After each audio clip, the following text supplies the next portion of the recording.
नारा इतनी जोर से लगे कि अपन तो बाघा बॉर्डर पे भी रहते हैं, अटारी बॉर्डर पे भी रहते हैं, आवाज बॉर्डर तक जाए। देश का रक्षा मंत्री आया है, नारा उतना तगड़ा लगना चाहिए, भारत माता की। मैं बादली हल्के की सारी सरदारी को नमन करता हूं, मेरी मातृ शक्ति को नमन करता हूं, बुजुर्गों को नमन करता हूं, युवा साथियों को नमन करता हूं। मैं बहुत आभारी हूं ठाकुर राजनाथ सिंह जी का, देश के रक्षा मंत्री का। आपके नेतृत्व में मैंने अनेक वर्षों तक पार्टी का काम किया, भिन्न भिन्न दायित्वों पर, और लगातार आपका आबाद प्रेम मुझे मिला, जिसका मैं शब्दों में बयान नहीं कर सकता, केवल महसूस कर सकता हूं। और आज बहुत भावुक होकर मैं कहना चाहता हूं कि मान्यवर हेलीकॉप्टर से आने वाले थे, हेलीकॉप्टर में तकनीकी खराबी आई और इस देश, महान देश के रक्षा मंत्री ने बात ली और अपने सबके प्यार में तय किया कि मैं बाई रोड भी पाटौदा पहुंचूंगा।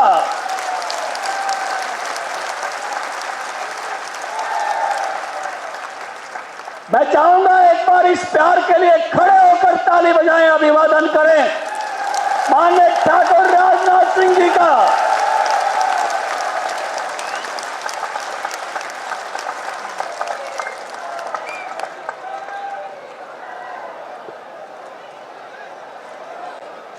माननीय ठाकुर राजनाथ सिंह जी देश के पहले ऐसा रक्षा मंत्री,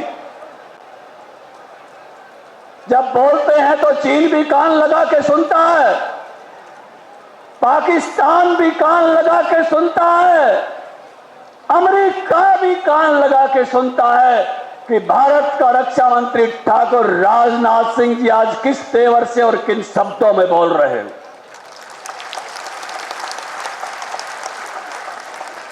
जो ठसक भारत की सेना और भारत का जवान वर्षों से चाहता था कि मुझे दुश्मन से लड़ने में मेरे हाथ नहीं बांधे जाएं, उन हाथ को खोलने का काम आदरणीय ठाकुर राजनाथ सिंह जी ने किया है।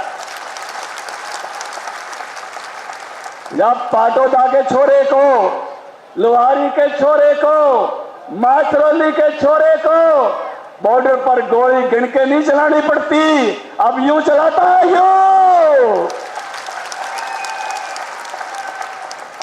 अब ठाकुर साहब हिसाब नहीं मानते कितनी गोली चली, अब तो जितनी चली उतना बड़ा आशीर्वाद है। अब किसी की हिम्मत नहीं है भारत में आए और कुछ करके चला जाए। देश का रक्षा मंत्री ठाकुर राजनाथ सिंह है, उसके घर में जाकर ठोक कर आते हैं, घर में जाकर ठोक कर आते हैं। अब केवल रक्षा मंत्री नहीं, प्रतिरक्षा मंत्री कहते हैं, जहां होंगे वहीं ठोकेंगे, वहीं ठोकेंगे।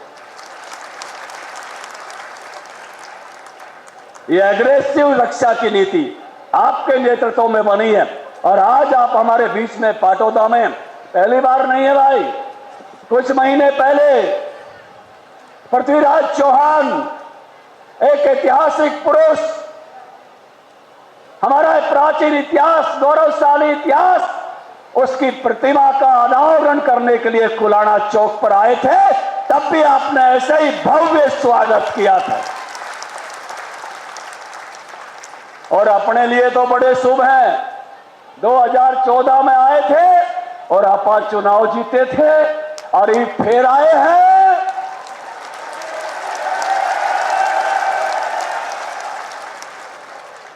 आज जो ये चरण पड़े हैं, ये आपके विजय के कदम है। हमारी स्थल भोर की गद्दी बाबा बालकनाथ जी हमारे नेता के नेता और संत के संत हमारी आध्यात्मिक समस्याओं को भी सुलझाते हैं, राजनीतिक और सामाजिक समस्याओं को सुलझाते हैं। ऐसे एक महापुरुष, क्योंकि आज राव इंद्रजीत जी को आना था हमारे बीच में, लेकिन आज इसी समय योगी आदित्यनाथ जी की सभा कनीना में चल रही है। उन्होंने कहा समय एक हो गया ओम प्रकाश जी, इसलिए दोनों जगह में एक साथ उपस्थित नहीं हो सकता। बहन आरती राव के लिए सभा चल रही है, मैं निवेदन करता हूं वहां बहन आरती राव को भी जिताना और झज्जर की चारों सीटों को जिताना। महेंद्रगढ़ में भी रिश्तेदारों को चारों सीटों पर, रेवाड़ी में भी तीनों सीटों पर, जहां जहां भी अपना कैंडिडेट है आसपास में, गुड़गांव की भी सभी सीटों पर हमने केवल यहां नहीं सब जगह चोटा मारना, तगड़ा चोटा मारना। मैंने महंत जी को कल शाम को फोन किया कि ऐसे ऐसे राव इंद्रजीत जी नहीं आ पा रहे हैं, एक समय सभा हो गई। आपने कहा मैं नारनौल में रहूंगा, ओम प्रकाश यादव जी की सभा में मैंने हाँ पर रखी है। मैं वो भी ओम प्रकाश है, यो भी ओम प्रकाश है, और हम दोनों भाई हैं। और मैं ओम प्रकाश जी से मैं फोन करके अनुमति ले लूंगा। बोला अनुमति ले लेगा तो आ जाऊंगा। मैंने अनुमति ली और बाबा बालकनाथ जी हमारे बीच में उपस्थित है। भाई कुलदीप धनखड़ राजस्थान से आके चुनाव में जिस प्रकार से जुटा है, मैं आभारी हूं, भाव का भाई का एहसानमंद हूं। हम भी वहां जाके मेहनत करके आते हैं, भाई भी यहां बहुत तो उस मेहनत के लिए आ जाता है। इस मौके पर अगर मैं सबका नाम लूंगा तो बहुत समय लग जाएगा। अगर आपकी अनुमति हो तो काल और टुआल सारा ने राम राम, सबका अभिनंदन करता हूं, सबका अभिवादन करता हूं। मान्यवर, एक 5 वर्षों का समय इस सरदारी ने मुझे दिया था और यह इलाका एक नारे में मकसूल था और नारा यहां दिया हुआ था, इलाके की चौधर, इलाके की चौधर। नारा बड़ा जबरदस्त था लेकिन हालात बड़े खराब थे। गांव में पीने का पानी नहीं था। मान्यवर, जब आप पाटौदा में देवी मंदिर में आए थे, इस पूरी कॉन्स्टिट्यूंसी में पटवारी से ऊपर अधिकारी नहीं था। हमारा बड़े से बड़ा अधिकारी पटवारी था। जब आपका आशीर्वाद मिला, इस जनता जनार्दन का आशीर्वाद मिला, सबसे पहला काम हमने ये किया कि हर घर में नल से जल पानी पिलाने का काम करेंगे। चौधर के नारे में प्यासा नहीं मरने देंगे इस इलाके को। और जब इस रास्ते पर आगे बढ़े, आज इस विधानसभा में 2 बीडीपीओ बैठते हैं।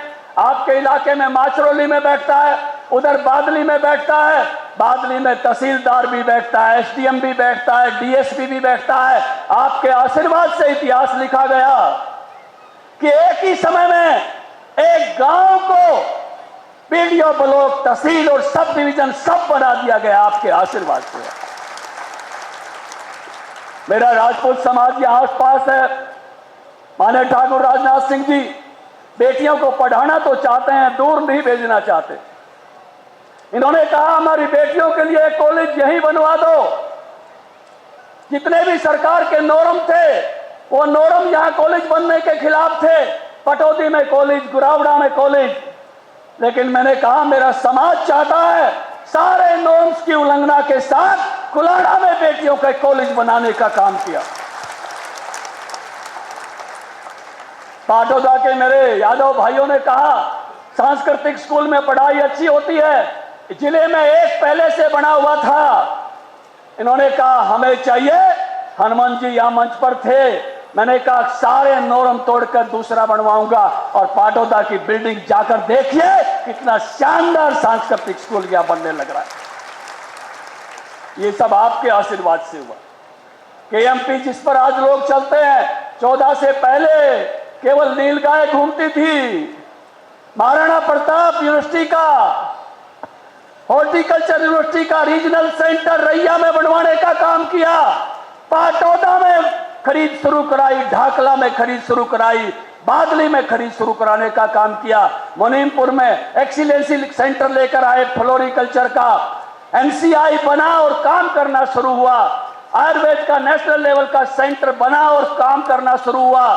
आपका आशीर्वाद मिला तो 100 से ज्यादा सड़कें इस हल्के में बनाने का काम किया, 3600 बिरादरी की चौपाट बनाने का काम किया। इतना शानदार आशीर्वाद आपका था और माननीय ठाकुर राजनाथ सिंह जी का था। इलाके के लोगों ने जो भी काम कहा, परमपिता परमात्मा ने उसको ना कहने का अवसर नहीं दिया, जो कहा सो हुआ।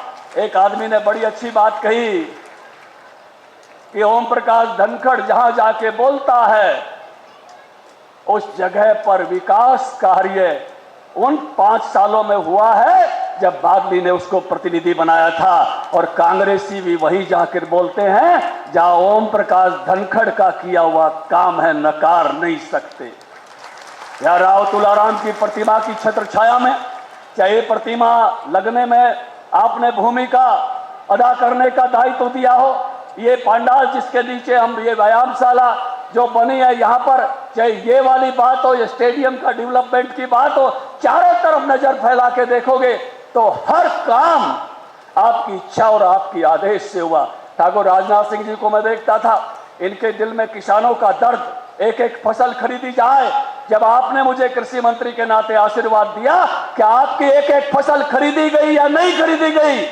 जरा बताइए ठाकुर साहब को। हर फसल खरीदी गई, एक भी फसल हरियाणा में खरीदने से मान्यवर आपका जैसा आशीष रहता था चूके नहीं। आपके दिल में जो दर्द रहता था कि किसानों को मुआवजा अच्छा मिले, 6000 रुपए मुआवजा प्रति एकड़ होता था, आपके आशीर्वाद से हमने 12000 किया। हुड्डा साहब के राज में 2.5 रुपए के चेक आते थे, हमने 4600 करोड़ रुपया मुआवजा इन 10 सालों में बांटने का काम किया।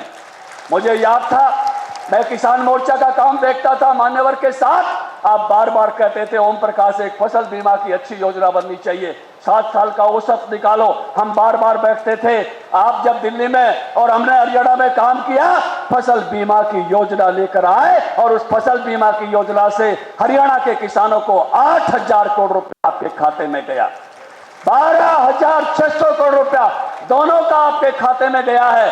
आप, मुझे याद है बचपन की बात, जब ओलावृष्टि होती थी मेरी माँ कहती थी तवा मुद्दा मार दे बेटा, ओड़े रुक जाएंगे। लेकिन हमने एक कमिटमेंट किया था कि ओड़े पड़ेंगे तो सरकार के खजाने पर पड़ेंगे, किसान के खेत में नहीं पड़ेंगे। अरे बताओ पाटोदा वालों, लुहारी वालों, इलाके वालों, मुआवजा मिला या नहीं मिला?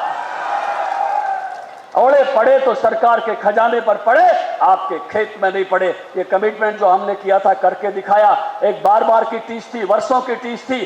ठाकुर राजनाथ सिंह जी ने कहा था लड़ो ओम प्रकाश, जाओ सड़कों पर, प्रॉफिटेबल प्राइस मिलना चाहिए किसान को, 66 से धोखा हो रहा है। और आपके नेतृत्व में किसान मोर्चा में लड़ना शुरू हुआ, और जब आप सरकार में आए आपके आदेश से A2+F मिलना शुरू हुआ। बताओ बाजरे का दाम 3 गुना हुआ या नहीं हुआ? सरसों का दाम दुगुना हुआ या नहीं हुआ?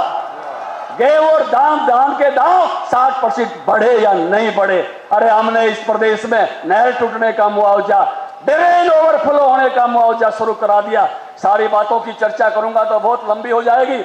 मान्यवर, आपके आदेश से मुझे यहाँ का संकल्प पत्र लिखने का मौका दिया था, और जब लिखने की बारी आई तो सबसे पहले बातें बहनें मेरे ध्यान में थी। 2100 रुपए हर बहन को हर महीने एक मानतान सम्मान की राशि हरियाणा सरकार भेजेगी, ये लिख के कलम शुरू की। कॉलेज जाने वाली बेटियों को स्कूटी देंगे। मुझे याद है हमारे यहाँ मातृ शक्ति चौपाड़ में नहीं आती थी। मेरी दादी के जमाने में तो चौपाड़ खाली हो तो भी ओला कर लिया करती। माँ दादी अड़े तो कोई भी कोना निबले ना भाई, मर्द मानसा की जगह है, अड़े ओला करना पड़ता है। उसी दादी के पोते ने हर गांव में एक महिला चौपाड़ बनाएंगे, ये फैसला लिख दिया है।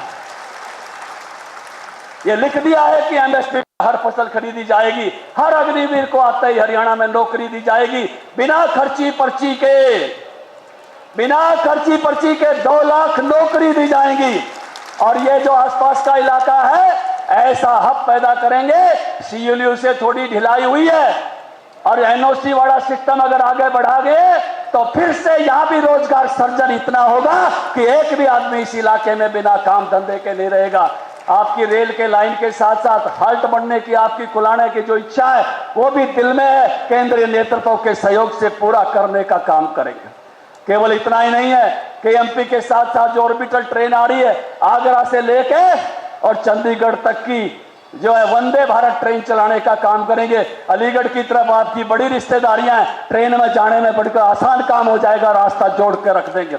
बुजुर्गों, नौजवान साथियों, माताओं, बहनों, बीसी भाइयों के लिए 25 लाख रुपए बिना गारंटी के लोन देंगे। उनके पास जमीन जायदाद नहीं होती है, केवल मकान होते हैं, दुकान छोटी मोटी होती है, तो उनको इस प्रकार का कोलेस्ट्रॉल जो जमा करने के लिए पैसा नहीं होता गारंटी का।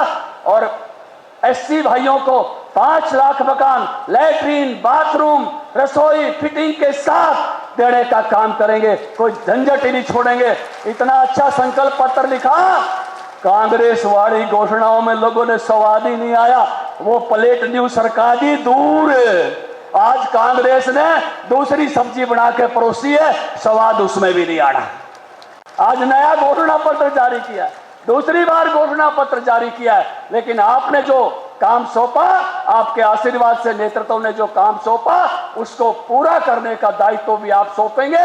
आपको पता है पिछला संकल्प पत्र भी आपके आशीर्वाद से, केंद्रीय नेतृत्व के आशीर्वाद से आप मुझे ही लिखने का मौका दिया था और पूरा करने का भी मौका आपने मेरे को दिया। ठाकुर राजनाथ सिंह जी के नेतृत्व में जब केंद्र का संकल्प पत्र बन रहा था, 27 लोगों की कमेटी में आदरणीय ने मुझे रखा, मैं आभार व्यक्त करता हूं। और ईद वाली किताब भी आपने लिखी है, पूरा करने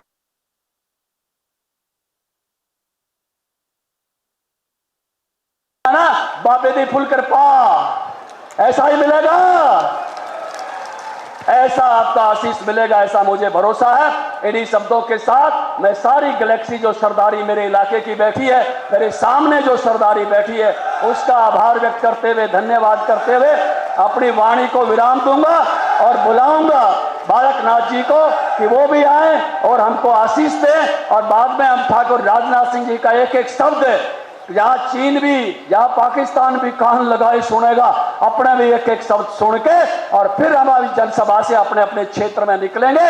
और एक ऐसे सिपाही के रूप में 5 तारीख तक हमने इस यात्रा को विजय में बदलना है, यही संकल्प के साथ वापस लौटेंगे। मैं आप सबको पुनः प्रणाम करते हुए, आपका आभार जताते हुए अपनी वाणी को विराम देता हूं। सबको प्रणाम, सबको नमस्कार। भारत माता की। आदरणीय महंत बाबा बालकनाथ जी। भारत